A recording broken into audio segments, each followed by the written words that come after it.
po ang para sa inyo, Secretary Kapuyan. Magandang gabi, bayan. Ako si Alin Kapuyan, 36 or 36 years na naglilingkod sa ating bayan.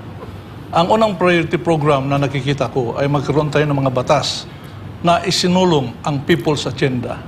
Kung ano ang sectoral agenda ng bawat sektor ng society, lalong-lalo na ang marginalized sector o nasa laylayan, ay ating protektahan at ito ay isulong.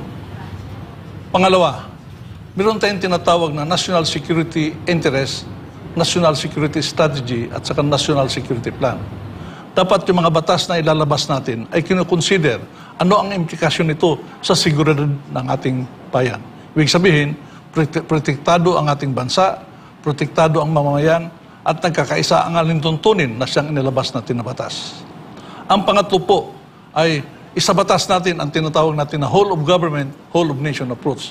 Tama nga po, meron tayong 3 branches of government at meron tayong tinatawag na check and balance.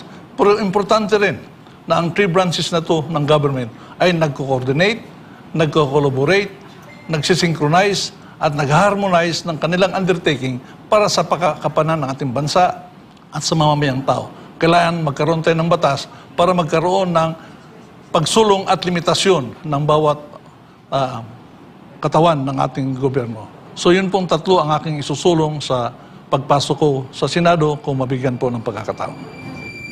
Maraming salamat po, Secretary Kapuyan. Mga kababayan, napakinggan natin ang top 3 priority platforms ng ating mga senatorial aspirant.